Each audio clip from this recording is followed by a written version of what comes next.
On day one, there were 2 people with it, and then there were 4, and then it was 16, and you think you've got it in front of you. But next it's 256, and then it's 65,000, and it's behind you and above you and all around you. In 30 steps, it's 1 billion sick.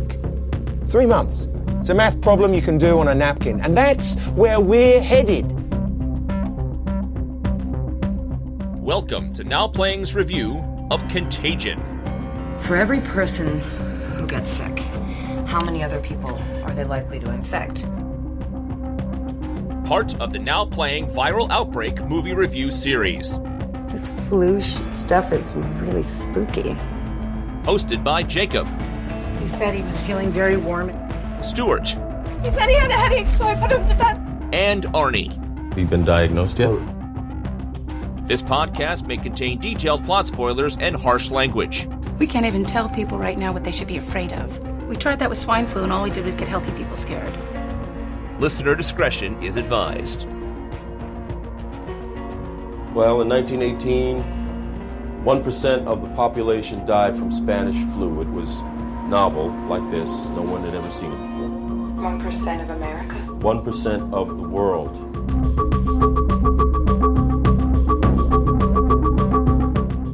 Today, we're discussing Contagion, starring Marion Cotillard, Matt Damon, Lawrence Fishburne, Jude Law, Gwyneth Paltrow, Kate Winslet, Bryan Cranston, Jennifer Eel, directed by Steven Soderbergh. This is the Now Playing co-host who's been practicing social distancing since before it was cool, Arnie. And Stuart. From Los Angeles County, population 10 million. This is Jakob. And Stuart, you got some splaining to do. Underrated? The #1 movie in the world right now? Underrated? Things looked a whole lot different in 2014 when, we were compiling a list of movies to go into our Now Playing Underrated Movies book. And what I landed on was, I saw this movie back in 2011, and it was a hit. It's worth pointing out it made $75 million. That's more or less what Outbreak did. It had good reviews. My shock was that nobody really respected it.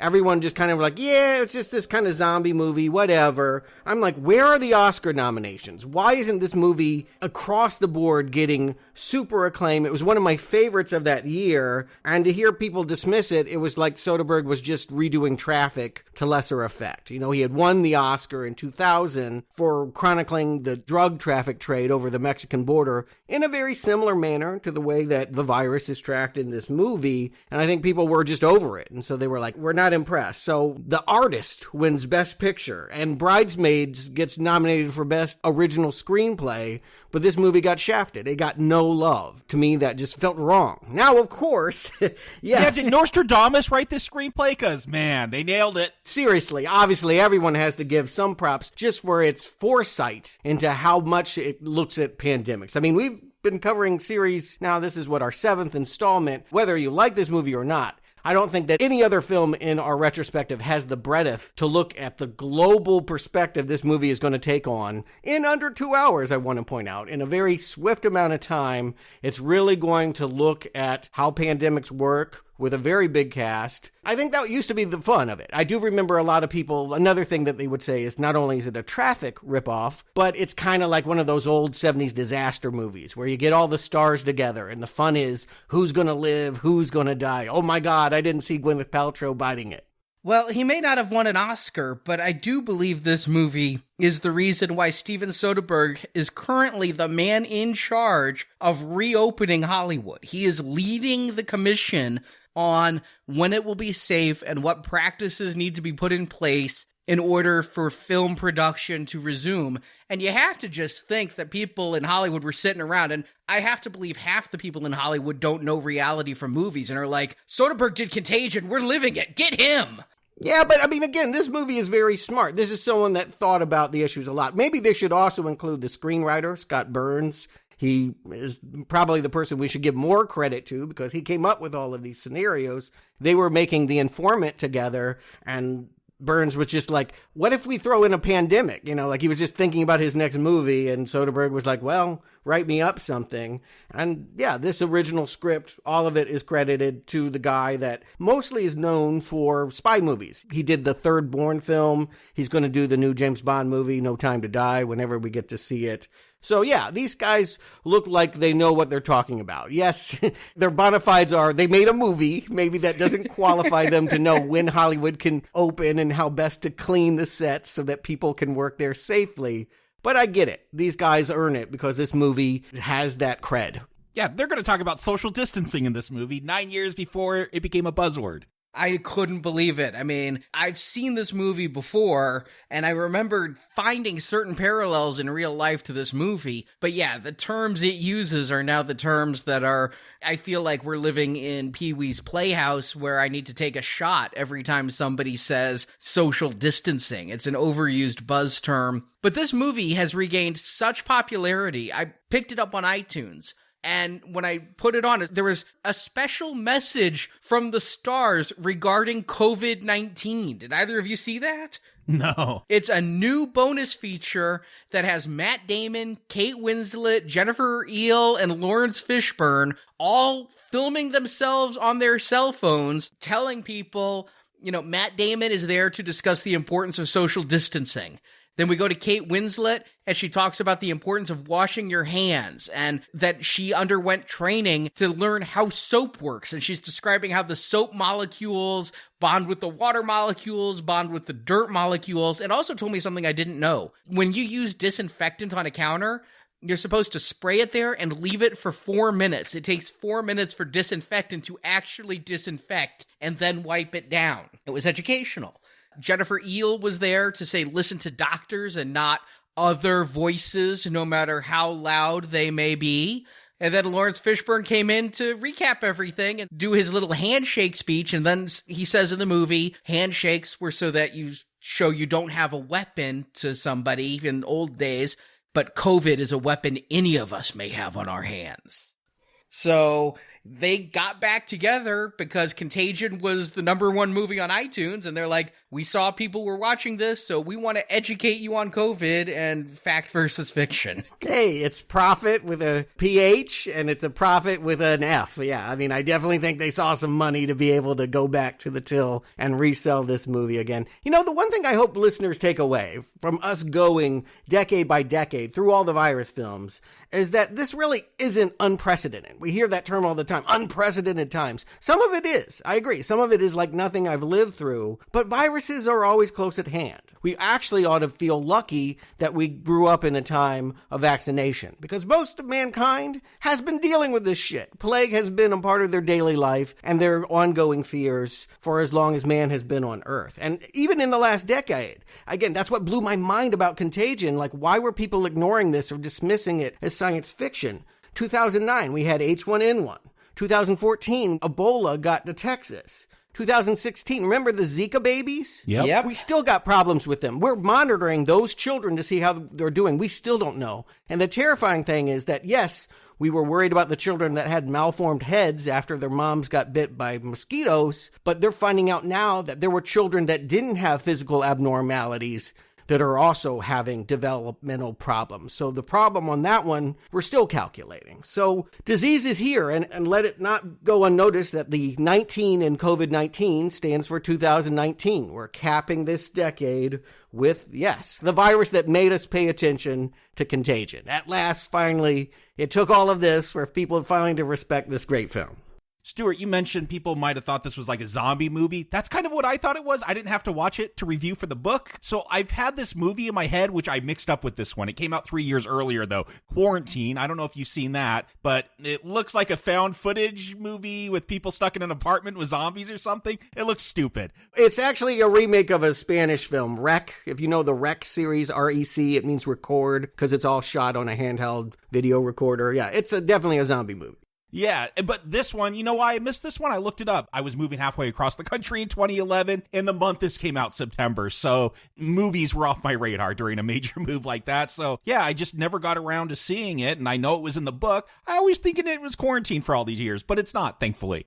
And I saw it back when it was new on video. I don't understand why people would think it's a zombie movie. I knew what I was in for, but it had a A-list cast. I didn't know it was Steven Soderbergh, but it was a night I was home and looking for something to watch. We ended up renting it on iTunes, and yeah, I liked this movie immediately. That's part of the reason why I was anxious to jump on it for the book, is because I loved this movie back then, but I never thought I'd watch it again or have to revisit it. Well, Arnie, I'm excited to get into this. Tell me what happens in Contagion. Let's break this movie down. Contagion tells the story of the world when a virus called MEV1 creates a global pandemic. It's highly contagious, with each infected person passing the disease to 4 others, and it has a 25% mortality rate. Patient zero for this is Beth Emhoff, played by Gwyneth Paltrow.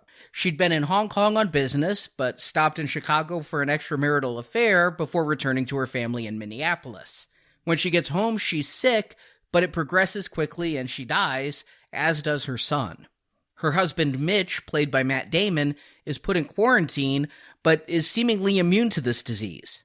The investigation into the new virus is led by CDC Dr. Ellis Cheever, played by Lawrence Fishburne. He sends Dr. Erin Mears, played by Kate Winslet, to Minneapolis to investigate the illness. She discovers Beth was patient zero, but catches the disease and dies. The plague spreads quickly and society starts to break down with looting and violence, partially stoked by internet conspiracy theories, such as one started by blogger Alan Krumweed, played by Jude Law. He fakes having the disease and recovering thanks to a homeopathic drug, which causes riots from people trying to find the snake oil. After several months, Dr. Ali Hextall, played by Jennifer Eel, develops a vaccine for the virus. To speed up testing and approval, she injects herself, then exposes herself to the MEV1. She discovers the vaccine works, and the U.S. government starts to use a lotto system to determine who gets vaccinated with the first batches, as credits roll. Now, there's a lot more personal stories here, but it's all wrapped up around the story of the virus. And I think this movie does a good job focusing on the virus. We've talked in these other films like Outbreak. The bad guy ends up being a nuke that might be dropped on the city. It's just hard to visualize this little bug attacking you, but I really like the way this film is shot right at the beginning, lingering on door handles, surface counters, the way it's showing populations in all these cities. I feel like I could, if that's a category on Jeopardy next week, I could nail it with all the car titles with populations and cities. But I felt like that was a really effective way to make this bad guy. I mean, there's other villainous characters, but make that bad guy that virus in a way to put that in a visual manner. Yeah, that was always Michael Crichton's idea. Like, who cares who these scientists are? We're trying to understand and profile a disease. So that was the only character that he cared about in Andromeda Strain. Here, I think they're taking that concept and they're running with it, and we are tracking it, and yet we also have someone that's going to insert a lot of good storylines. Starting with, Patient Zero, Gwyneth Paltrow. And when I started watching this movie the first time years ago, if the movie starts with Gwyneth, I figure she's the star of the movie, right? I mean, she was a big star. She was still working more back then. And she, as far as I could tell, was top billed. I thought I was here to watch a Gwyneth movie, so the opening of this film shocked the hell out of me. Yeah, there were audible gasps in the theater when they peel back her scalp for the, even after we're told that she's dead, we haven't seen the body, but when we peel back and see like brain matter and all of that, it's just not how we think of Gwyneth Paltrow. Like, she's young, she's vivacious. It was a very goopy scene. Yeah, Yes. maybe they're applying her goop to cure it. Maybe if she'd steamed her vagina, she would have stayed healthy. Sorry, Gwyneth, you brought this on yourself. But notice we're starting on day 2. I think another interesting thing about this movie is it's built around a mystery. You may forget about it, I do, but it's built around the mystery that we really don't know what happened on day 1 to her. It will take the whole movie to find out how she contracts this virus. On day 2, she's starting to show signs, but she's still pretty healthy enough for some extramarital sex in a Chicago layover. Don't you remember what I said during the Outbreak podcast? Some people find it hot if you say, infect me. Yeah, well, I mean, again, I don't think he was asking for this. I don't think anybody would ask for MEV1 here, but yeah, I really just love the way that the scene unfolds. Again, it's just so smart about, okay, here's a woman. She's coughing. The first thing we hear coughing, we know this is a virus movie. Okay, so we know Gwyneth is sick. And then her cell phone rings, she smiles, and she picks it up. We see a wedding ring. Okay. But then we hear this talk about, like, use the private line. Oh, that ain't her husband. Like, we're learning a lot of information really fast. Even though we're not going to spend a lot of time with Gwenyth, I do feel like I kind of get to know her. Yeah, I think they're going to be pretty efficient in their storytelling here, which is helpful when it's such a big ensemble type of cast and you're going to have 5 or 6 different storylines going on. They deliver, all the backstory you need, all the information you need very effectively, quickly, but I never feel lost.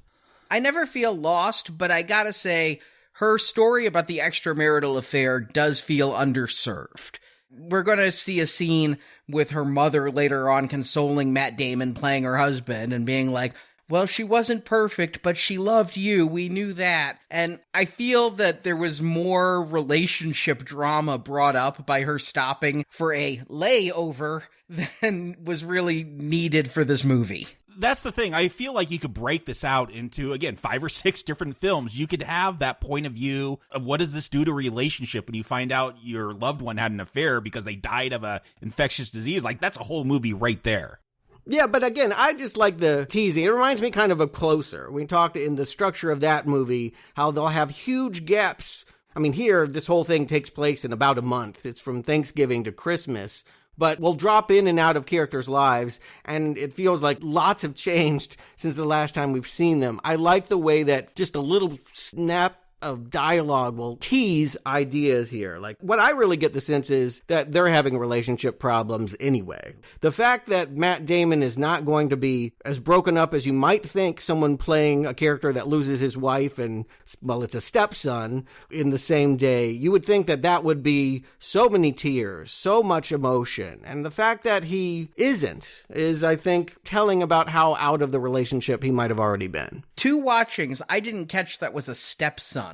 So is it his daughter and her son in that in a marriage? Yep. Clark is not his. Yeah, it feels like the daughter is living with the mom, but she comes to visit him. That explains why he doesn't spend the rest of the movie in tears then. Because I did think both times, I'm like, well, he kind of got over the death of this wife and son pretty quick. I mean, the wife cheated on him, but what did that son do? That is...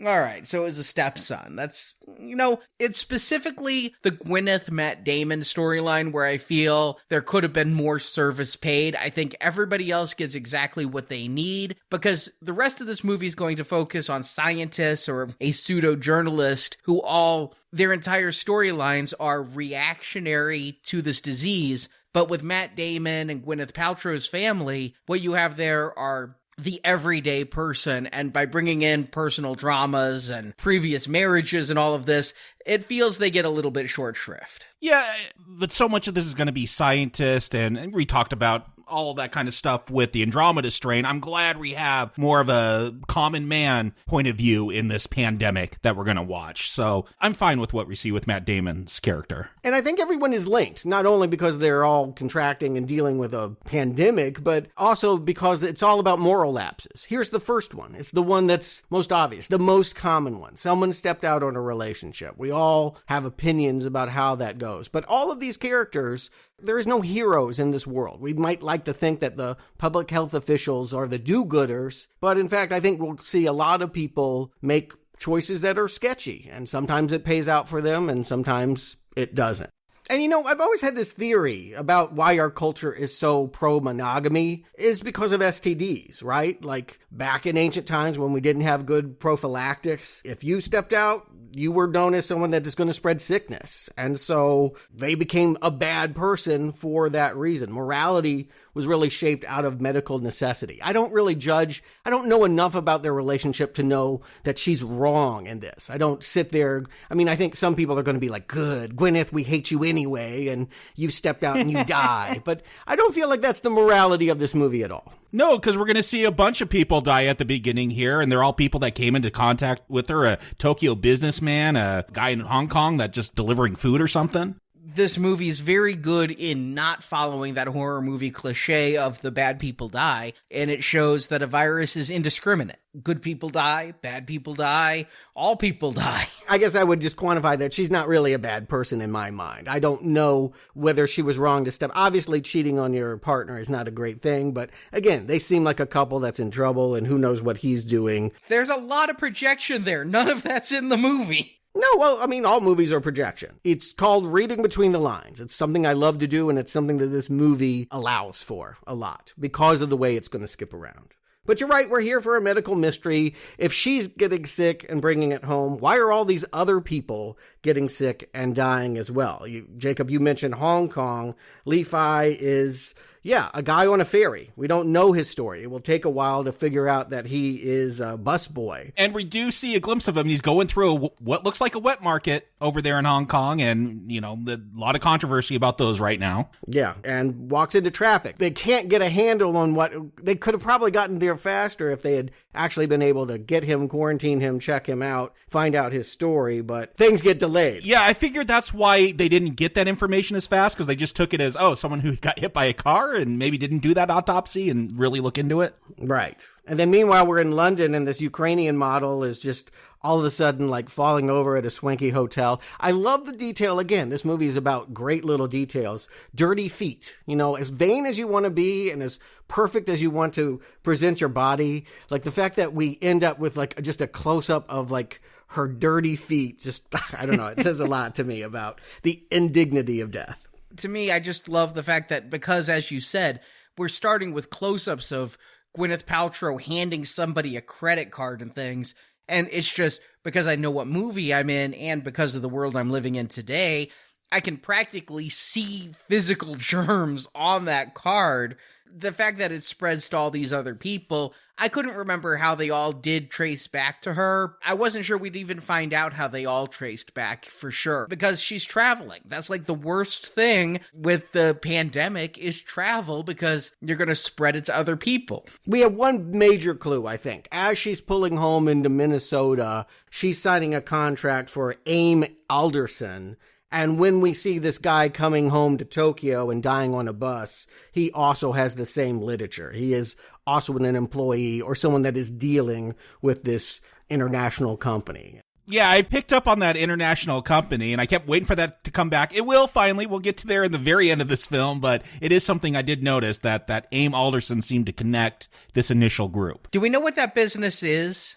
Tearing down rainforest in China? I mean, it's an international company. It is something that probably has its tentacles in lots of different things. I think that's kind of what they're implying. It's nebulous, and like a virus, it spreads everywhere. What I love about this guy is, like, it's just how I fear I'm going to go. Like, I'm in public, I fall over, I obviously need help, and what do people do? Pull out their cell phone. They're going to videotape it, and that video footage is going to go viral. It's going to get picked up by this creepy blogger character. It's going to end up on Alex Jones. Yes, yeah. Is that what Jude Law is? Oh, yeah, definitely. I mean, Alex Jones just had a tirade the other day how he's ready to eat his neighbors if we run out of food and gut them and string them up and cannibalize them. Definitely this Alan character, yeah, this is that wild conspiracy fringe that exists on the internet. I absolutely love that he's a blogger. We have one of the scientists. Blogging isn't journalism. It's graffiti with punctuation. And you get that sentiment because, like, what's his first thought? He sees a video of a man dying and he's like, this has to be related to the fish industry. Like, his mind is always going to conspiracy. He will never presume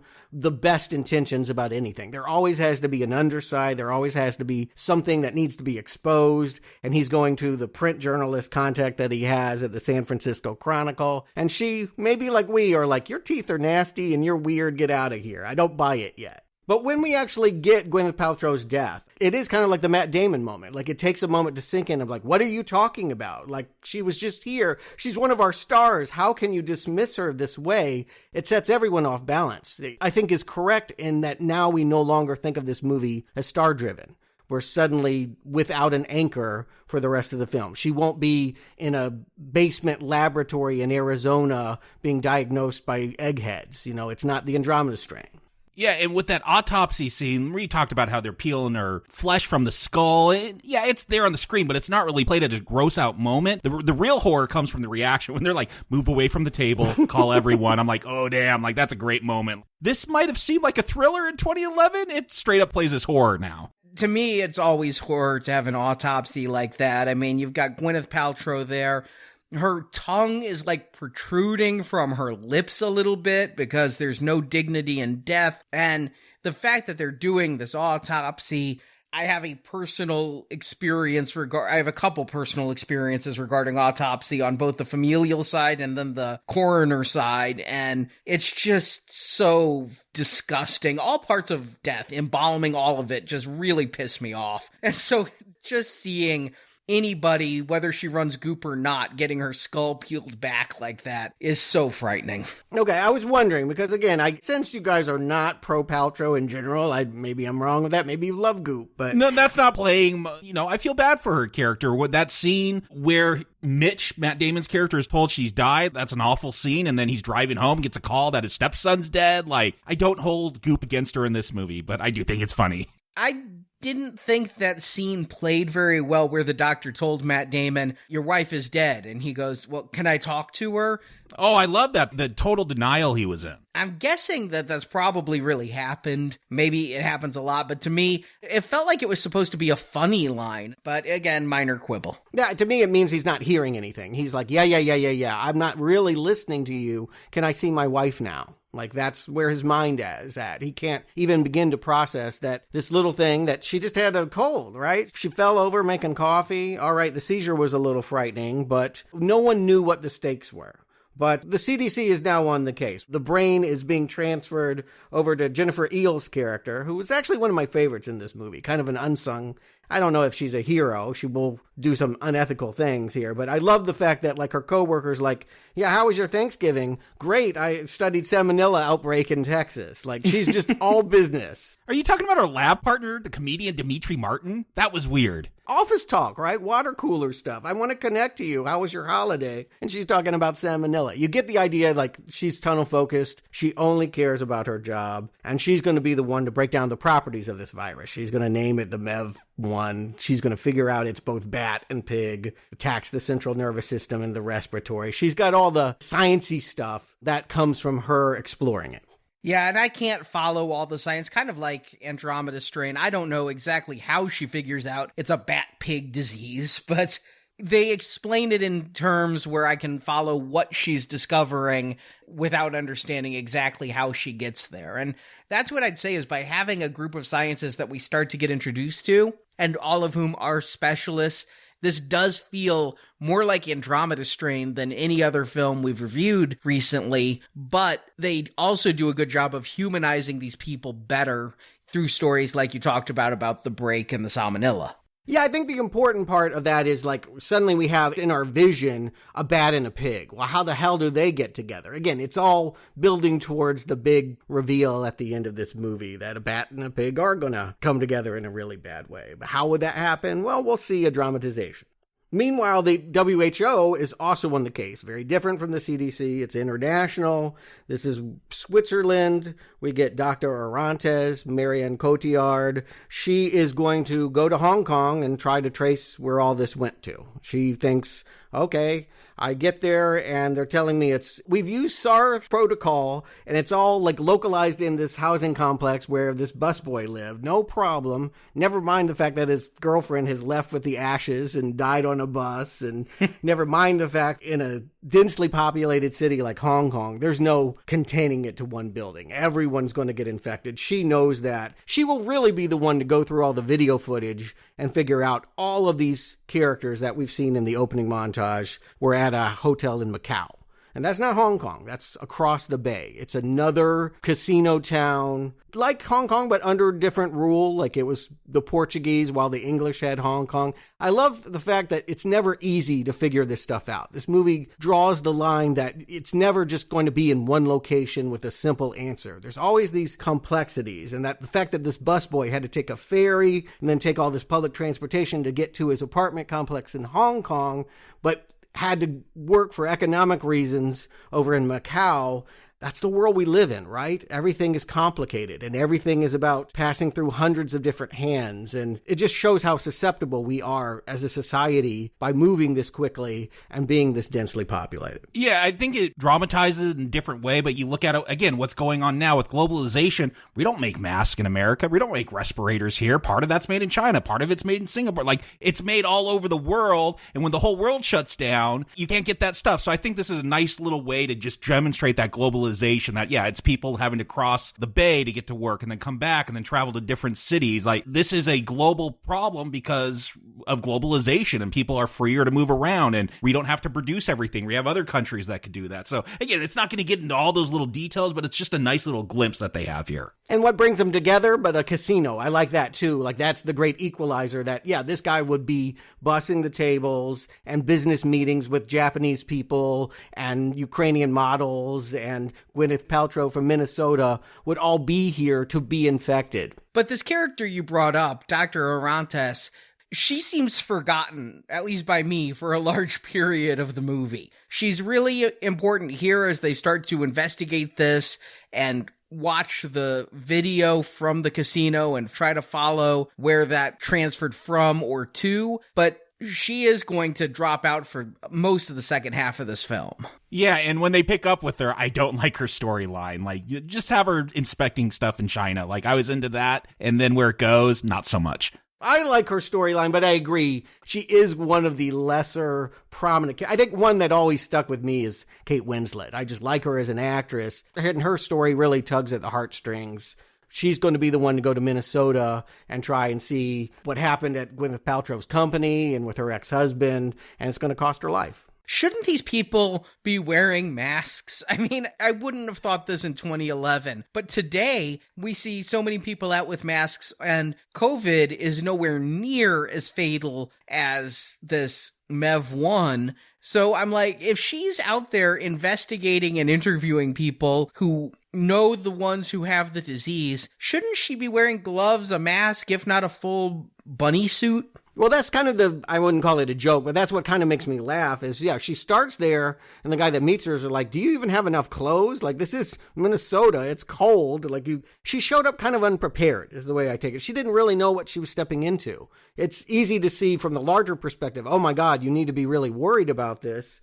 But she just thinks it's an outbreak. These happen all the time. Yeah, they talk about this R0, the reproduction rate of the virus. They don't even know what it is at this point. You know, they talk about the flu as a 1, smallpox a 3. They don't know how fast this is going to really spread. And yeah, it does, like today, well, I don't know. Again, our president went to a mask factory, didn't wear a mask while everyone else was. So not everyone has gotten the message, and in 2011, I guess they didn't anticipate that. I mean, it's even in the dialogue, she's meeting with locals, and they're like, we don't want to scare the public. And she has that great line about, what is scared? You put a plastic shark in a movie, and everyone's afraid of the ocean, but you put cancer warnings on cigarettes, and people still smoke. So at this point, it's hard to quantify how worried they should be. But by the time she's met Matt Damon, she is in full PPE. I mean, she's all decked out by that point. She has figured out too late, unfortunately, that, yeah, this thing is really super scary. And she is in over her head, really.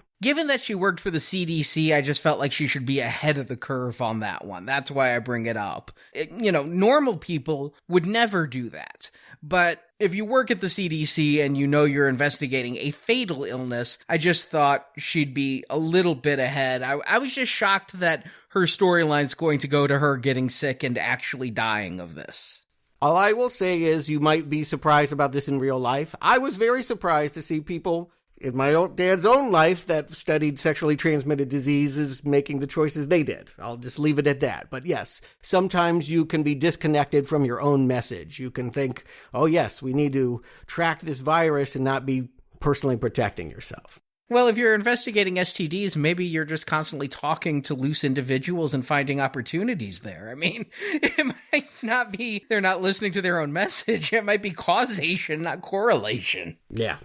I just like Kate Winslet here because she is like the one character that I think is like genuinely always thinking about others. I mean, when she gets a cough, the first thing she's doing is calling the hotel and being like, warn everyone that has serviced this room. I'm always thinking about like who I could have infected and not worried about myself. Again, a very scary scene. Like, I need to know everyone's who serviced my room. I need to know who's been working at the front desk that I've come into contact with. Because she does, look, maybe she wasn't smart enough to wear a mask right away, but she understands the severity of what is going on. And yeah, she's trying to warn everyone she's touched. I do like her in this movie. I think Kate Winslet is really good here. She's usually pretty good. Every so often I have a problem with one of her performances, but here I really like what she's doing. I like the authority she carries, and I do like her sympathy through the end. Yeah, I mean, there's just, again, a lot of irony in the fact that, like, she's the one commandeering, like, stadiums and stuff, which, I mean, right now, like, we're seeing, yes, public places that used to be purely for entertainment and sports and what have you become new hospitals. She's doing that here in the movie, and she will end up being one of their first patients. It's just really, really sad. And the guy that she met is going to bring flowers to the open grave where they end up putting her. She's in, like, a blue trash bag. Yeah, they're out of body bags. Yeah, it's just so undignified. Like, there's something about that just makes me hurt so much to know that she had no one other than this guy she just met at her funeral being buried with hundreds of others in a garbage bag. Yeah, mass graves, which are a thing that are going on. Again, they got so much right. Going back to Matt Damon, like when he wants to bury his wife and stepson, the funeral home won't take him. And you read stories now about funeral homes just throwing bodies into U-Hauls because they have no way of processing them. They don't want to touch them. Like, so much of this they did get right. The infighting with the local government with Kate Winslet's character. I wish there was more of that. Yeah, I just wanted to point out that at the time, a lot of this might have seemed extraordinarily overblown. You might have watched this and been like, this is Hollywood. Oh, we're out of body bags. Oh, this is Hollywood. We're going to have to take buildings and repurpose them into hospitals. It's amazing how quick the thought of that's something in the movies turned into that's something we're really doing. Yeah. And one of the things I thought when I saw this movie, and then they quickly answer, is that, yeah, I thought once you survive or you're immune to some kind of infection, you become part of the cure. I thought Matt Damon would be the answer. Like, his wife was the cause, and he is the answer to all these problems. But it is Kate Winslet to explain that, no, blood serum, it takes too long. It's not that it wouldn't work, but we're trying to solve a problem that's breaking out. Every hour matters. In order to use your blood for some kind of cure, it would take a year or more. And with Matt Damon, we spend quite a bit of time with him. Again, he's the everyman character, and he does have this daughter who, before it's even mentioned on the news, he starts social distancing and quarantining at home. He won't let her go see her boyfriend who's bringing flowers. He won't open the door. Well, I'll just leave the flowers here. No, don't leave the flowers. Take them with you. I thought that was a funny line, yeah. And very real feeling right now. The one thing I'm going to judge him on, he won't wear a mask. He keeps thinking, I'm not infected, so, like, it doesn't matter, I'm not going to get it. But, of course, we all now know we don't wear masks to protect ourselves. We wear masks to protect other people. We don't want our spit to be spreaders. So, like, bad on you, Mitch. Put on a mask. But, yes, the protective everyman story, this is if you know nothing about viruses and don't want to, here's a storyline that you're going to care about, because it's about a father trying to keep his daughter alive. He's immune, but there's no telling whether she has his genetics, and so we just don't know whether she can die of MEV1 or not. And it does start to feel zombie to me when they go grocery shopping and suddenly the looters and all of that. I mean, within a matter of days, I think by day 26 of this thing, we're starting to see people that may not be living dead, but they're like rage virus monsters. I mean, I am afraid of them.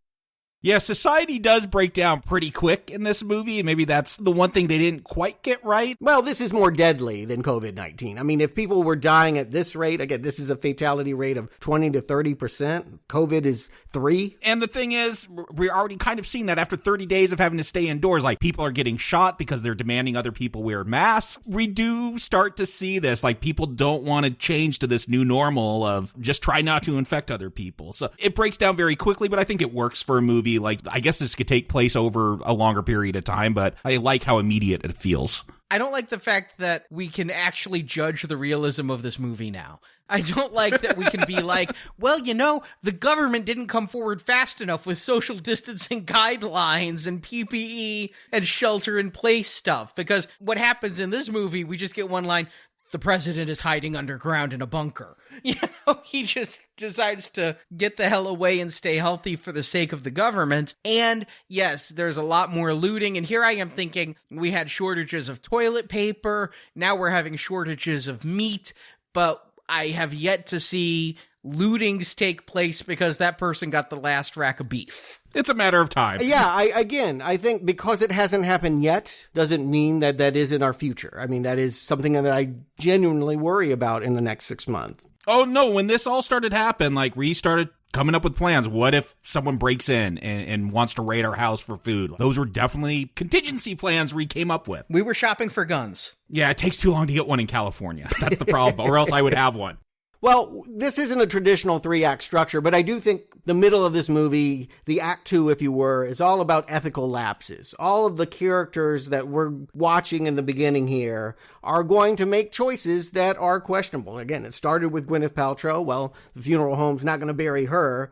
But the next person that I think makes a choice that does work is Elliot Gould. We have the CDC, and at the top of that, that's Lawrence Fishburne. He makes all the choices, and he says only level 4 labs can work on something this dangerous, or otherwise it goes out the door on a shoe or a contact lens, if your warning sign, right? It can get out if we don't take the proper safety precautions. They talk about not touching your face in this. Yeah, so he just shuts down the idea that anyone that's not level 4, Jennifer Eel basically, nobody else can touch this stuff.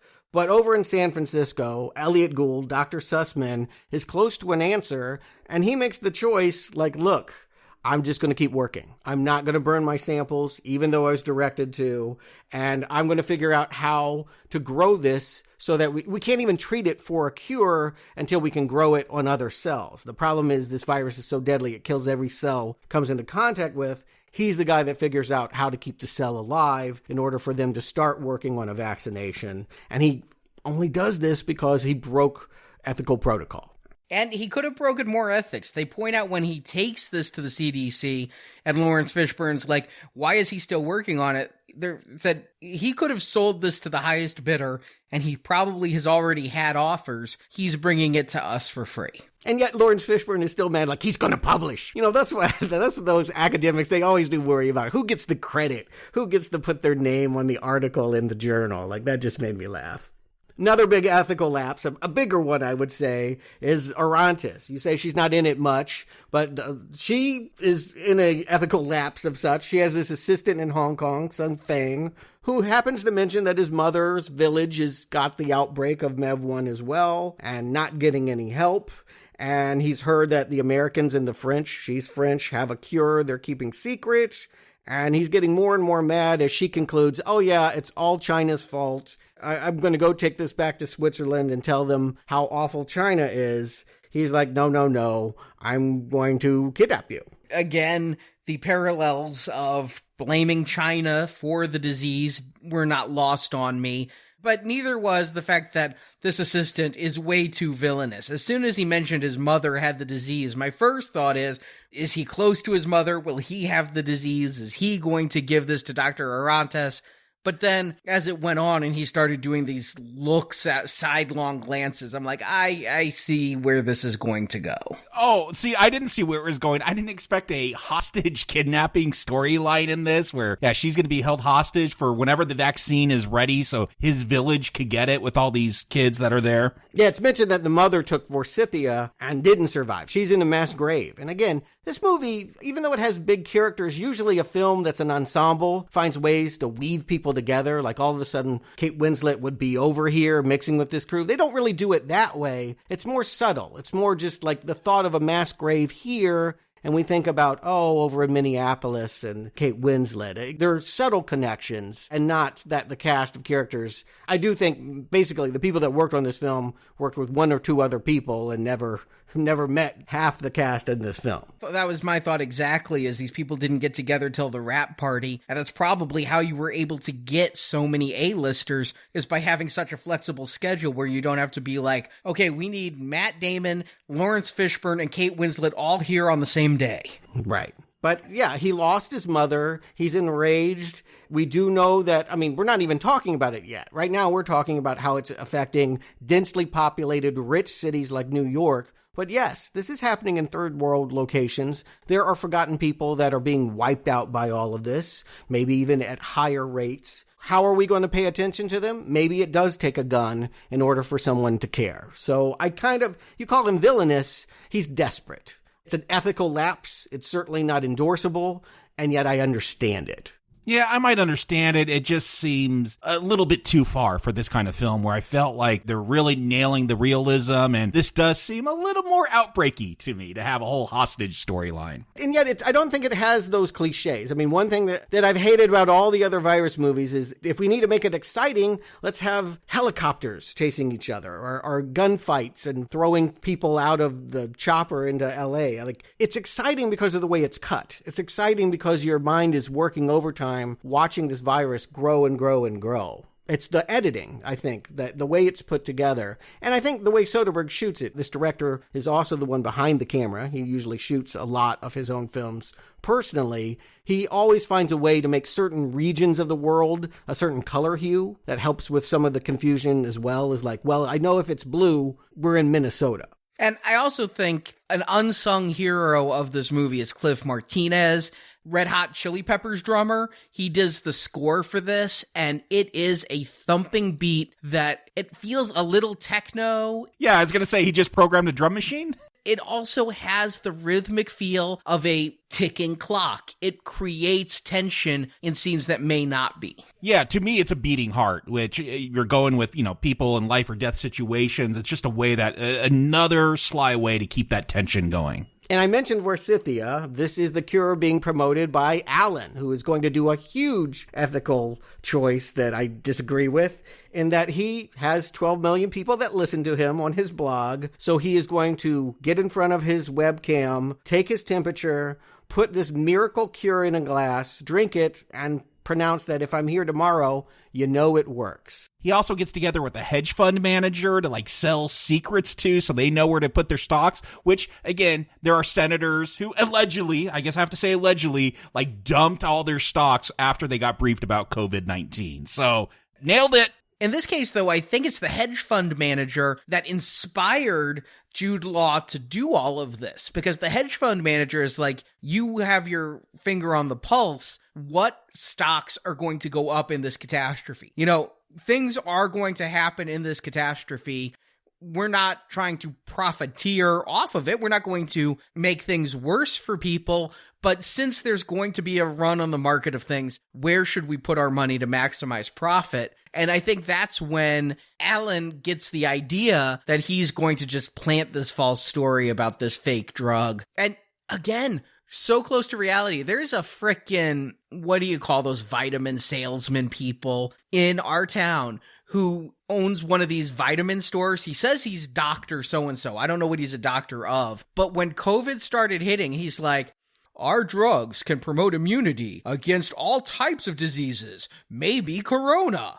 It's like, you son of a bitch. I mean, there is actual snake oil proposed by, again, government officials. It goes all the way to the top. The televangelist, Jim Baker, Jim and Tammy Faye, he is on TV right now. I think they may have actually gotten to him by this point, but selling a silver solution that supposedly will kill COVID. Yes, there are always going to be people that look at a terrible, tragic situation and go, good, I can make money. And again, when we see Alan promoted around San Francisco, there's these posters that look like the Fairy Shepherd posters of Obama. The Hope, if you remember that old... Who could forget that one? Yeah, I mean, it is a classic, but it has been a while since Obama. But yeah, they'll call him a prophet with a PH. Yeah, maybe he saw the thing that was going to work, or maybe he's just profiteering. It remains a question mark through much of this movie whether he's got a point about how bad the CDC is. But he's convinced the pharmaceutical companies and the CDC are just terrible people. And yeah, maybe he believed at one point Forsythia works. Well, they're going to reveal at the end, he never had the disease, though. He faked it all. He's been walking around in his homemade bubble suit, and yeah, he never got infected. Yes. I also also like the details of San Francisco. Again, you talk about how a lot of this is just, we're going to cut back to something, and then you got to read what's going on to see what the story is between the lines. And just when you see that garbage piling up, again, just another sign of societal breakdown. I do feel like the San Francisco stuff, Soderbergh was really thinking about the 1978 version of Body Snatchers that was taking place. It is kind of a virus movie. It's also an alien invasion movie, why we didn't include it. But it has these properties. When he's talking to the hedge fund manager, it's at the exact same spot where the famous ending of that movie takes place. But one of the other ethical lapses has a Venn diagram with Alan, and that is Cheever. And they're going to have a confrontation on the news because it's going to come out that Cheever told his fiance, get out of Chicago. Don't tell anyone I told you this, but get out of Chicago. Then, of course, the fiance is going to be like, don't tell anyone I told you this, but that never works. Yeah. And you can't blame anyone. The part that really pulled on my heartstrings is overhearing him make this call as this janitor. And we saw this janitor interact with him at the beginning, like he wants to get an ADHD doctor or something for his kid. And he's like, I'm not that kind of doctor, but you know, you're going to have this janitor who's always like, hey, don't forget about me, like the little guy. And the fact that he overhears that call, like, that made me feel for that dude. I don't think he's the source of the leak, though. No, it is the friend of the wife who leaked it. Who's going to get in the car, but she can't just get in the car and do what he says. She has to explain why she's canceling on dinner with her friend. And of course, that's a string of dominoes. Of course, that's going to set it all off. And of course, she's stopped to stock up on bottled water and batteries and hoarding all those essential supplies while she's on the phone with her friend. But when Alan and Cheever come together, they're on this news program, and my jaw hit the ground. Are you guys familiar with Dr. Sanjay Gupta? Sure, yeah. I recognize. He's usually on CNN. He's one of the few TV doctors I trust right now. Yeah, to me, he's the Wolf Blitzer of Corona. You know, Wolf Blitzer was the CNN guy who brought us all the stuff on the first Iraq war. He was right in the middle of it and the most trusted voice. To me, Dr. Sanjay Gupta is the voice of Corona. I'm watching CNN a lot. And so when they say Dr. Gupta, I'm like, is that really? It is Dr. Sanjay Gupta playing Dr. Sanjay Gupta in Contagion 9 years before he'd become a CNN superstar talking about a contagion. Right. And what are they talking about? They're talking about Forsythia. Again, the hydrochloroquine of this movie is like, does it work? Does it not? The CDC is saying what they're saying about Trump's drug. We're not sure yet. We can't really measure. Let's not jump to conclusions. And of course, to the blogger, that just looks like, oh, you're backpedaling. You won't even tell people how many have died. His conspiratorial mind will always see the worst. Yeah, he's causing riots at pharmacies because everyone's lining up to get this stuff, and they're like, we only have 50 doses, and eventually he's even going to get robbed. People thinking he has Forsythia in his refrigerator. The thing that disgusts me the most about the Alan character is that he is real, and he's living on YouTube, and he is making bullshit up that even he doesn't believe about Corona just to get the hits and maybe to get a sponsorship or invest somewhere. But these conspiracy theorists and their fake news is everywhere, and it becomes so much noise, it's impossible to tell real news from fake news, and people who aren't all that bright believe whatever conspiracy theory tugs at their heartstrings more than their brains. But it also should be said, part of the reason why we believe people like that is because it is hard to trust a government source all the time. Like the CDC has done unethical things and has screwed up pandemics. And so there's always reason to believe the other one. Like I do think it's just a part of human nature. It's why we've lasted so long, quite frankly, is we don't believe monolithically. We believe some people, and then other people believe other people. And for that reason, we've always got some that are going to be protected from whatever truth is being peddled. But that's where you need corroboration and not just believing whatever voice you hear on the internet. Oh, yeah. Believe me, I'm not going to advocate we need to listen to the bloggers right now. Although, are we bloggers? Like, we're better than putting out graffiti. We're a podcast. Yeah, it's different. Totally different. We don't have to bother with punctuation. Yeah, true. Yeah. I don't think Mitch does too much bad, but his one moral lapse is he does break into the neighbor's apartment after he hears them getting robbed. Isn't that the neighbor who was murdered? I don't know if anyone was home. He called. He didn't really explore if there's a body somewhere. Well, he's looking at the house and there's gunshots going off. So I assumed, whoever was there was murdered. And I guess they didn't find the neighbor's gun, so he could go in and get it. I thought it might be a suicide when I heard gunshots. I mean, maybe it's a sick person who can't get help and... Yeah. Again, around this time, we're seeing riots at the pharmacy. There's a store on fire, and Mitch is like, there's no fire department to even put out this fire. So I'm just assuming the worst at this point. Mm-hmm. And while he's doing that, the daughter's sneaking out the back, making snow angels with Andrew. Like, you can relate to this. Like, I think everyone does at this point. Like, if you got kids in the house, they're not thinking about this problem with the seriousness that the parent is going to. I mean, you wouldn't expect that. Look at Florida's beaches. Yeah. Our kids have play dates, but they're all on Zoom right now. You know what? I am seeing in the neighborhood, like, parents just letting their kids play with each other. Like, they are socially distancing, but kids here are not at all, which is, I would think that they would be a major carrier. The parents in your neighborhood are not indicative of all parents. Clearly, yes, hopefully. But anyway, the final lapse is the one that saves us all. Dr. Hextall, Jennifer Eel, becomes her own human trial. She has followed this, watched it mutate, seen that it's going to take months and months and months to test and find the right thing. What we're all feeling right now, why haven't they come up with something? We hear these rumors of like, well, maybe this works, but it'll be a year before we know for sure. She's just going to be like, you know what? I want to see my dad. He's sick. He's dying. It's Christmas. This is probably our last moments together.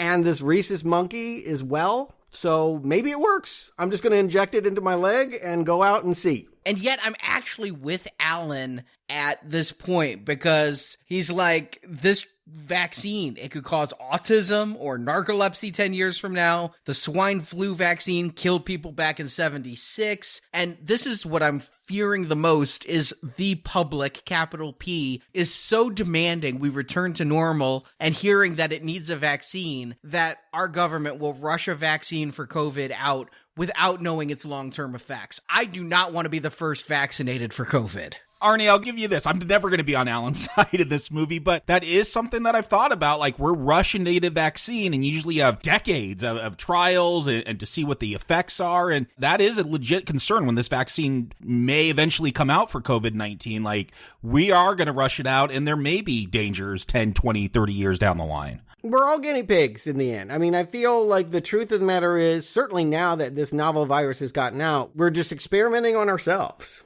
And it's great that you brought that up because Salk did exactly what she did. He bypassed the proper trials and just put it right into kids. And people were like, oh my God. So there were consequences to that. But he eradicated polio. The immediate problem was removed. And that is the point. And maybe there's a little bit of God in this too, because it's all happening on Christmas. And she put her faith in this. And so if you're a believer, then this feels credible. I didn't read it that way. This is another moment along with that hostage storyline where I'm like, okay, I guess we got to move the story along. It seems to move very fast. Like she injects herself and yep, we're good to go. I had forgotten about her, much like I forget about Orontes during this part of the movie. I'd forgotten about Hextall for a while until she showed up again and starts injecting herself. I'm like, oh yeah, there are so many people in this movie. It's impossible to keep track of all of them mentally as you watch. You just have to have recognition but not recall for all these people. Yeah, well, it's not a TV series. It's not spread out over 9, 10, 12 episodes. In a 2-hour movie, we see the people when we need to see them. No scene is wasted. I feel like it's so economical. It would be annoying just to see Orontes crying like in a cage handcuffed or something. Like I need to see her when there's a development worth taking note of. And now that we've reached Act 3 and we have a cure, it isn't over. I mean, I think this is another lesson we're learning about COVID-19 is then there's dealing with the world afterwards. How are we going to distribute this cure? Who's going to get it at what rate? Because we can't just magically give everyone a hypodermic right away. When they show a lottery by birthday, I'm like, yeah, that's exactly how they'll probably do it. Yeah, I'm wondering. The idea of going back into a public space with a wristband and you scan it and that tells you that you have the cure, that feels ingenious to me. Like, I hope that we can pull that off. Yeah, except a lot of Christians are worried. If you've read the book of Revelation, the mark of the beast, you can't shop without it. Like, this is, again, where a lot of Allen conspiracy theories come in, that this will be the mark of the beast, that you're clear of COVID-19 and you're allowed to shop, and if you don't have that bracelet, you won't be able to. I hadn't heard that, but I do believe that much like people are refusing to wear masks, people will refuse to wear wristbands, and I don't think it would be by lotto, because, as you mentioned before, Stuart, COVID isn't as deadly. It's a 3% death rate.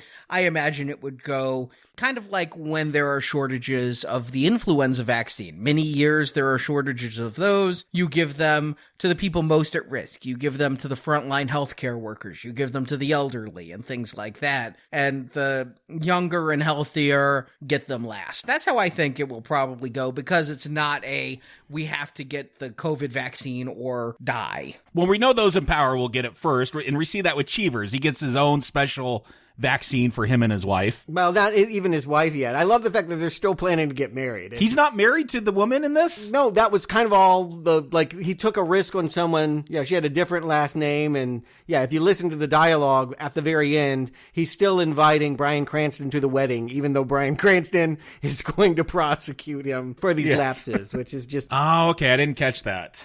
Again, the ironies are sometimes funny. And Bryan Cranston's working with Enrico Colantoni. I never thought we'd have two Enrico Colantoni films in such close proximity, but he was the murderer in AI, and here he is again. Yeah, we haven't released AI yet, but you know who this is. I have no idea who this actor is. Yeah, I don't know who you're talking about. He's probably best known these days for Veronica Mars, but I know him as Malthazar from Galaxy Quest, as well as I really came to know him on that David Spade TV show, Just Shoot Me. Oh, okay. I know who you're talking about now. Nope, nothing. Yeah, the bald guy? Yep, bald guy. Yeah, okay, yep, I know who you're talking about. But here's the thing. All right, yes, he's exploiting his power. Yes, yet again, he hasn't learned a damn thing because he's going out on a limb for a woman he's not even married to. But he's also going to think about that janitor. He does, I think, give his own one to that kid. Yeah, which makes me wonder if he'll ever get it now, because everybody thinks he has it. Yeah, he doesn't give it to the janitor, but that son that janitor was talking about. And I was wondering, did he, I guess it's his girlfriend, did he give that guy his girlfriend's dose or his dose? Whose dose did he give him? No, the girlfriend is seen next. We definitely see her take it up the nostril. Like, she has immunity, but he's already getting pulled in front of a hearing. He could just say, hey, I lost that one. Could I get another one? Like, just another charge to bring up against me, whatever.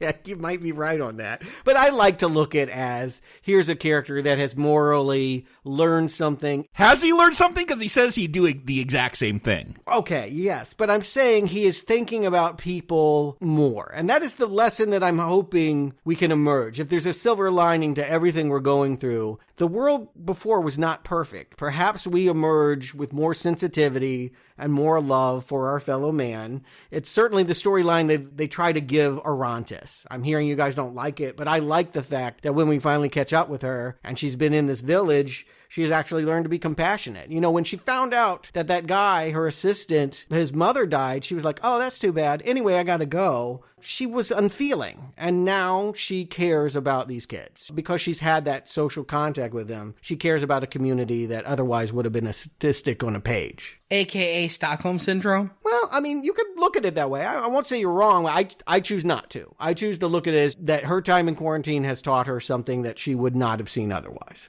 Well, I mean, that's always the case. If you get corona and die, I'll care because I've known you a long time. But if I read in the newspaper someone gets corona and die, that's a statistic. Here, she's gotten to know those people. But does that mean she's going to care about every village in the world? No. I mean, she does walk away from the WHO once she finds out that they gave this village placebos instead of the vaccine. Yeah, I mean, I get that as a choice. I mean, it's very pat. Like, it's very simple. Like, they don't know exactly how to wrap this up. There is some shorthand going on here throughout this movie. But the point is, if you're not going to care for all people, if there can't be some kind of equitable distribution, like the lottery, which is random, you know, you just, whoever, it's by birthday. You're not because you're rich, not because of who you are or where you live, birthday. She's thinking about a community that would never get the cure, frankly. Again, these are aspirational things that I'm hoping for and wanting to see. I like the message of hope. In a movie that's pretty grim, I like these storylines. They warm my heart. You know, I kind of like that Alan, he gets arrested. They get him. It's very satisfying that they have this sting and he gets arrested. But his 12 million crazies post bail for him. Yeah, he's going to get out anyway. And should we trust the CDC? They're taking this virus. They're putting it in deep freeze. That's a whole controversial thing. Like, should we keep smallpox around? Should we keep all these things? And who has the right to those keys? I think we always look at power with suspicion, and maybe that's not even a bad thing. It does feel like that shot where they're putting this MEV-1 on ice, like that is that sinister moment. It does remind me of that bad Andromeda Strain remake where they put it on the satellite. Yeah, I was going to bring that up. I wanted to forget that. Yeah. But of course, like the biggest heart tugger is the do-it-yourself prom, right? Which is going on, yeah. It's amazing. Like, maybe not to U2's All I Want Is You, but you know what? I'm welling up during the scene. It hits me. It hit me too. That actually was my wedding song, so it was a double whammy for me.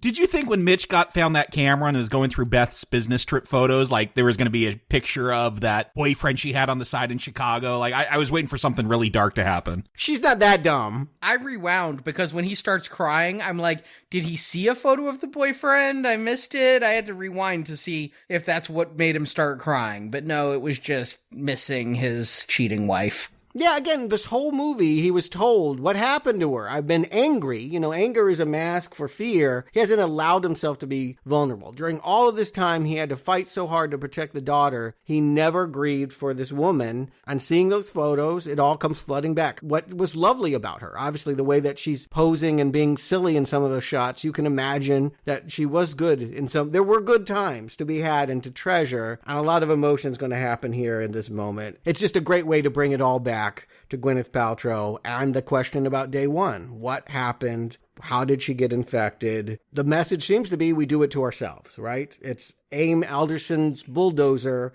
that knocks down the bat habitat. Yeah, whether it's wet markets or we're destroying habitats and animals are having to go into new places and mixing with other animals they haven't been to before, like whatever the shorthand is, we do have a hand in that. Yeah, and again, it's not about blaming individuals. It's not blaming about countries or all of that. It's not even that we've done something wrong. It's just that we're so trained to always want more and more, and our social contact and the consumption of it all has repercussions. What else can you say? But ultimately, yes, our need to consume means tearing down this habitat, means it's not shit. It dropped some kind of nut or something maybe on the pig. Is that what it was? I couldn't really tell. No, I think it's a banana because we see the bat stealing part of a banana and then dropping it in the pig pen. Okay, yeah. And then, of course, pigs go to market, and this chef that was in the photos with Gwyneth Paltrow, he was at the casino carving up the pig. You get called, a very important person is here, and you got to go talk to him. No time to wash your hands. This happens all the time. Important people, they don't have time for anything else. You're on their time. And so he goes out there, wipes his hand on the apron, and whammo. It's not even Gwyneth's fault. It's the damn cook. Well, again, blame is a sticky situation. Again, I like the way that this movie shows it's really systemic. It's in our culture to take shortcuts, and those shortcuts may kill us. So, Jakob, Stuart, do you recommend Contagion? Jakob. Whenever I'm getting ready to watch a movie for Now Playing, like one of my girls, if not both of them, I think they just want to watch a movie instead of have to do homework or something, but they'll just start saying, oh, what do you have to watch? What is it about? And so, I'm telling my 9-year-old, oh, it's about the Rona, like all these virus movies we're doing, and they're all about, viruses that get out. And then she kind of went from there. She's like, well, do you think they'll ever make a movie about the coronavirus? I'm like, oh, I'm sure they'll have tons in the future. They'll have horror movies and thrillers and dramas and more scientific ones. Like, there's so many possible stories that are coming out of these times. And then I watched Contagion, and I'm like, oh, they already made the movie about the coronavirus. Like, this movie was shocking to me how much they got right, and now I get why everyone around the world is watching this film. Like, I don't know if you guys have seen this speech that Bill Gates gave about 5 years at a TED Talk, where he said, here's what we need to do to get ready for the next pandemic. Of course, we didn't do any of that stuff, and here we are. Like, people were warning us about this. And so to me, this movie now, it is a horror movie. It's probably just a thriller before, but this movie is scary to me now because we don't know how this is going to play out. Can it go as extreme as some of the storylines in this? Who knows?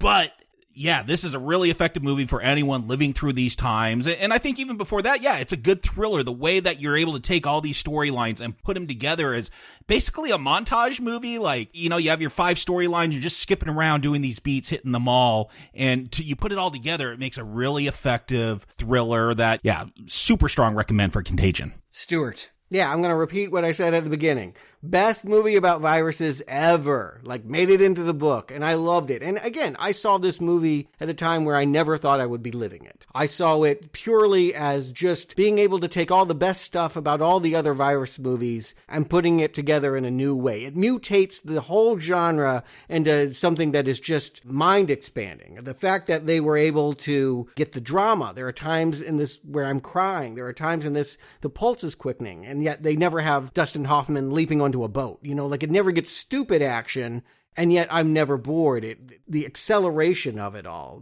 so many different guessing games about who's going to make it, who's not. I mean, it's just so captivating. The fact that it's proven to be so prophetic and accurate in the COVID-19 times is just proof that, yeah, this movie was underrated in 2011. Nobody really understood how serious this message was. And I don't think we needed to learn it this way, but I'm really glad that Soderbergh's, one of his finest movies, is finally being seen by masses. I think it's better than Traffic. I think he's gotten better as a filmmaker in putting these things together from that movie, which I liked, by the way. But this is, again, one of his finest films, and one that, yeah, relates to anyone alive today can relate to what's going on in this movie. Highest of recommends.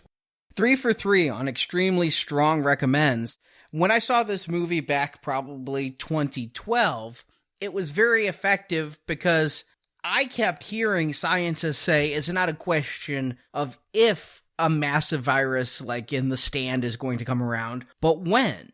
Much like the doomsday rock asteroid that's going to eventually hit Earth and cause extinction that keeps me up at night, so did the thought of a pandemic that would kill most life on Earth.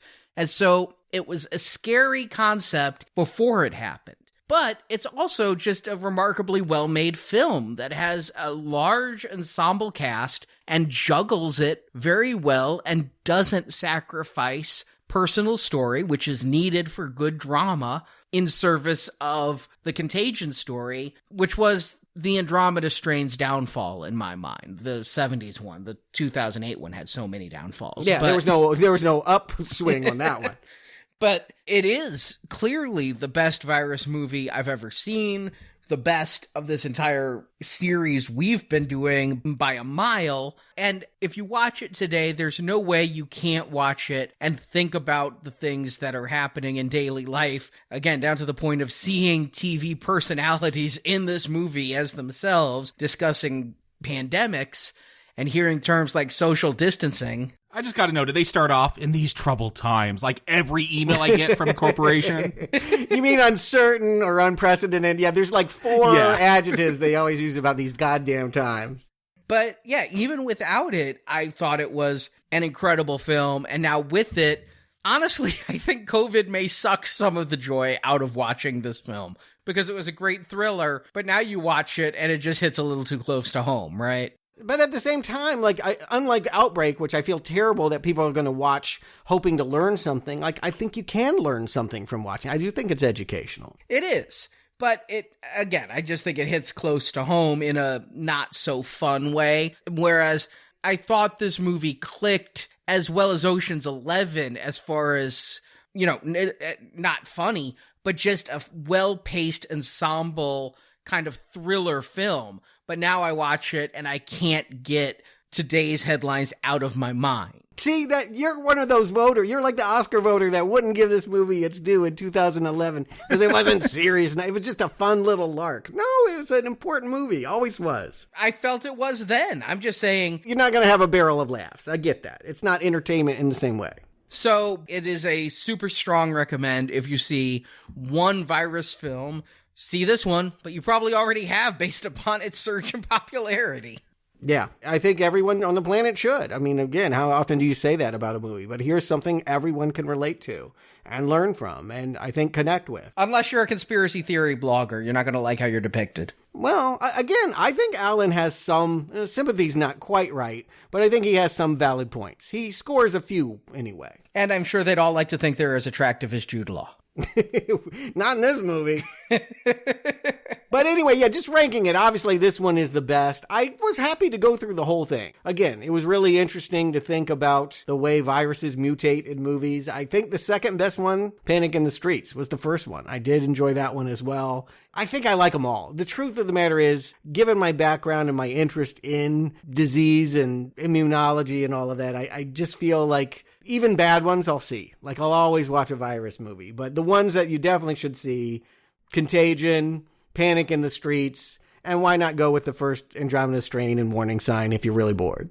Yeah, that's kind of how my ranking is. Contagion, Panic in the Streets, Andromeda Strain. Those are the ones to see. Warning Sign, I didn't recommend it, but if you want a goofy kind of zombie movie, and then, yeah, the real, you got Outbreak, which is kind of just a goofy action film, and then the Satan Bug, which beat out Andromeda Strain 2008, because I like the automatic doors they spent so much money on in Satan Bug, more than anything in that TV movie. Interesting criteria, but I get what you mean. Look, name something better than those doors in Andromeda Strain 2008. There's nothing.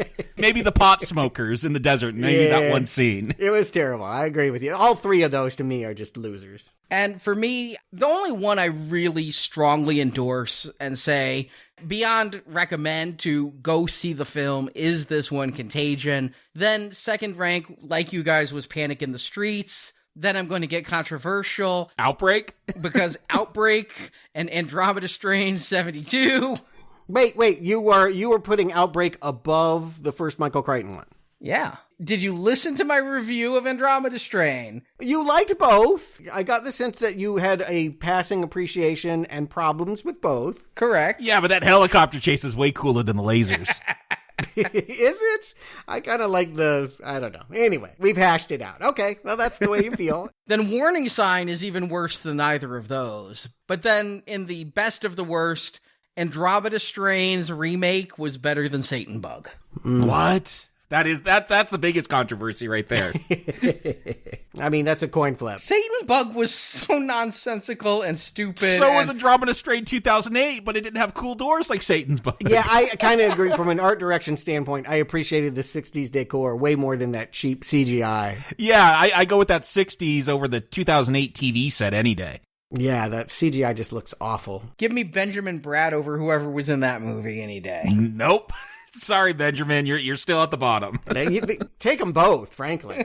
Anyway, we are done for now. It's time to get back to a series that we haven't had a chapter of, an installment. It's been half a year probably since we've looked at Stephen King and Misery. You got no new movies coming out, so why not get back to Stephen King? Hey, didn't you guys hear? Even during this pandemic, down in Australia, they found a way to socially distance while still filming the remake of Children of the Corn. Oh, shit. Wow, that's coming hell or high water or coronavirus. We're getting another Corn film. I thought you were saying the Stand remake that they were working on. That would be more appropriate, but okay. All right, Children of the Corn 11. Why not? Not worth dying for whatever actors are in that film.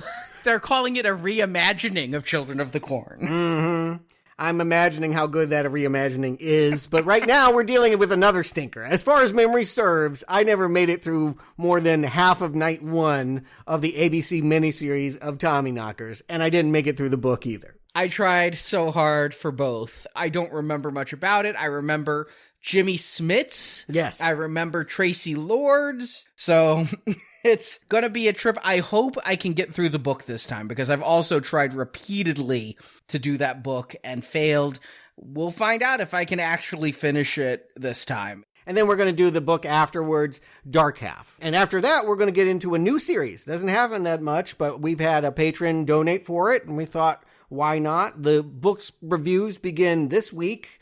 And then in 3 weeks, we're going to get to Escape from New York. And yeah, I think you buried the lead on that, Stuart. Books and Nachos is back. Yes. 6 weeks of Books and Nachos. There's a lot of Jason, who is our PR guy behind the scenes, he's going to be joining me. He's a super fan of this series, so me and him, we sat down. We're going to review the novelization. We're going to review a bunch of comics, including a Big Trouble in Little China, Escape from New York crossover. So, yeah, over on Books and Nachos, 6 weeks of John Carpenter, Snake Plissken, and escaping from various cities. So for everyone who wanted some quarantine nachos, and there were a lot of Facebook posts about it, you're going to get 6 doses as we try to escape from New York. Well, that's terrific. I can't wait. And I'm glad I'm not doing that. It's too much work.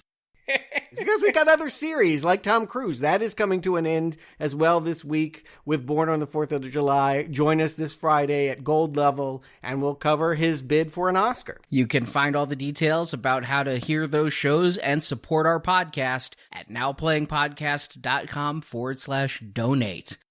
But that's not the only thing we've got going on this Friday. We are really honestly humbled by the response to our hot mic commentary on Friday the 13th, Part 8. And since there's no movies seemingly coming out this summer, we're going to have the Now Playing Summer Movie Social.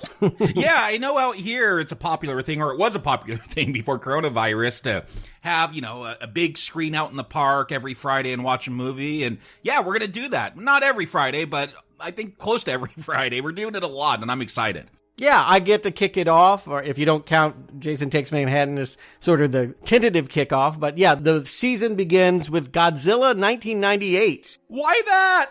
Yeah, well, you know, it's summer. It will be the 22nd anniversary of the film. I have very distinct memories of the weekend in which I saw it. And since we have covered King Kong recently, and those Godzilla movies were building up to King Kong versus Godzilla, we're never covering this on the main feed, so why not get our thoughts out about, Roland Emmerich, Matthew Broderick, and whoever the hell that chick was that I think God's on at the end of the movie. No career for you. You know, Godzilla vs. King Kong was supposed to be out already this year, so yeah, at least we can give people their Godzilla fix on Friday night. And I think we're doing it about every other Friday through the summer, and Godzilla is right now available on Netflix. We're choosing movies that you can find available either on Netflix or on Amazon Prime, at least in the US. International listeners, get your VPNs ready. So that way a lot of people can watch along with us and not have to buy the movie, because God, who wants to buy Godzilla 98? Yeah, to be clear, my memory is it's a bad film, but I'm not going in with a brickbat. Like, I'd like to be wrong. I'd like to think there were a lot of reasons why I thought it was terrible, and they had nothing to do with the movie. So I'll be trying to take a fresh look all these years later and see if there's something about a character that I do love having this kind of reception in 1998. Yeah, I remember a character I love being good in that movie, being Jean Reno. That's all I remember liking, was Jean Reno was in it. But that'll be this Friday, 9 p.m. Eastern Time. I know there's a lot of questions about time zones. You can Google it and find out what time that is for you, but 9 p.m. Eastern Time in the United States on Hot Mic. You just download that app. When you sign up, put in code NOWPLAYING, all one word, all uppercase. Then you can follow us on there and join us live. There's a chat room there, and Jakob, Stuart, I, Justin, Marjorie, Brock. Who knows who's going to show up? We can't say all 6 of us are going to be there every week this summer, but it's going to be most of us most weeks, so we hope you can join us too. And so, Jakob, Stuart, thank you guys. I'm glad we made it through this series without any of us actually coming down with COVID. And my tests were negative, and none of us ended up so sick that we had to call in an understudy, which we did worry about early on. Yes, and just thinking about our listeners, please stay safe. I don't feel, just do it for me. Wash your hands, stay indoors, socially distance. The threat is still out there. It is indeed. Watch this movie, and then I doubt you'll really want to not wear that mask. So thank you for listening to us as we became topical for a while. And now we hope you stick with us as we go back into pure entertainment with Stephen King and John Carpenter. And yes, please stay healthy. We hope you and your family are doing well. And until next time, remember to wear that mask and wash your hands. And if you're a cook, really, wash those fucking hands.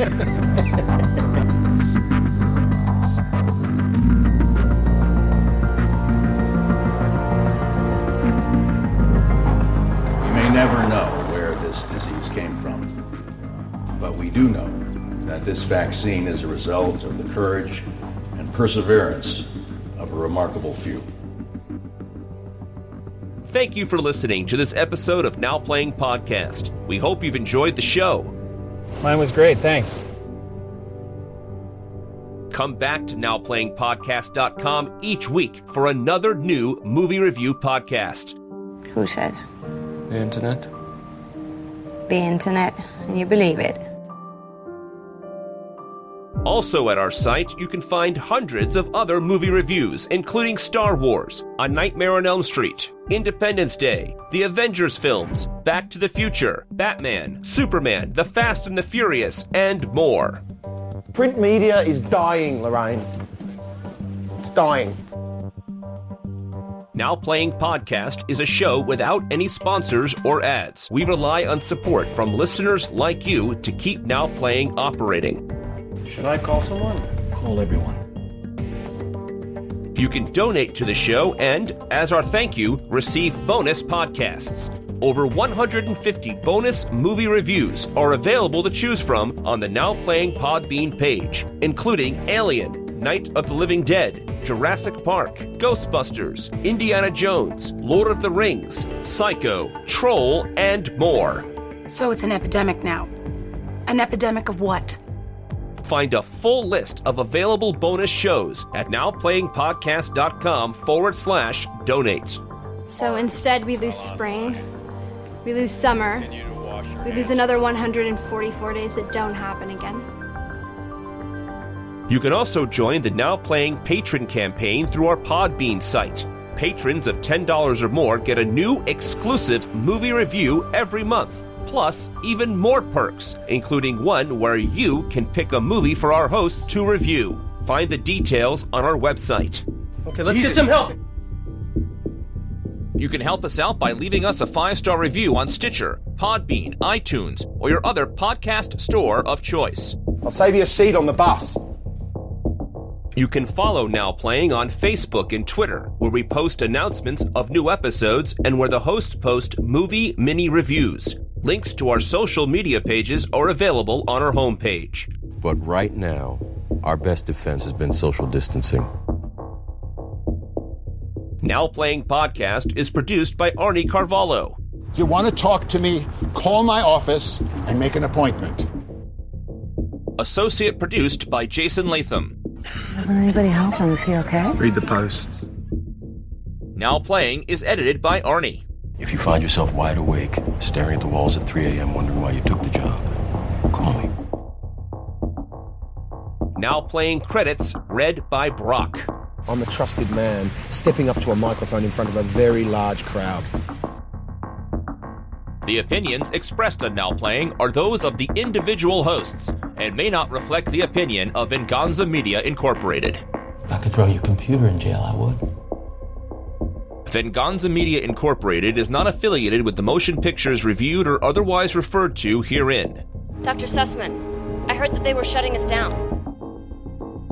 All movie clips and music included in this podcast are the intellectual property of their respective copyright holders. They are included here for the purpose of review and no infringement is intended.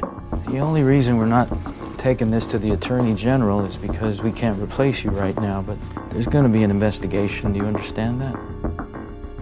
Now Playing Podcast is an exclusive trademark of Venganza Media Incorporated. Now Playing is a Venganza Media production, copyright 2020, and no part of this show may be reproduced, repurposed, or redistributed without the written permission of Venganza Media Incorporated. All rights reserved. Hope you feel better, Clark, okay? Okay.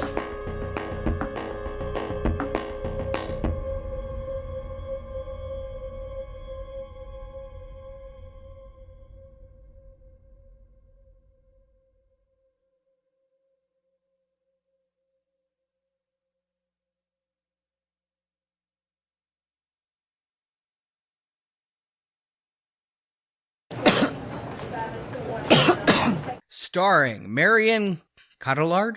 Cotillard, that's who you're starting with? Cotillard, yeah. I'm going in order of the poster. Okay. Croomweed? Is that right? These names. It's sure. British. Yeah, I'm not sure on that one. You're going to get 6 doses as we try to escape from New York. Well, that's terrific. I can't... I'm just at puberty. So, Jakob, Stuart, thank you for joining me. And until next time, be sure to wear your PPE. Yeah, you know me.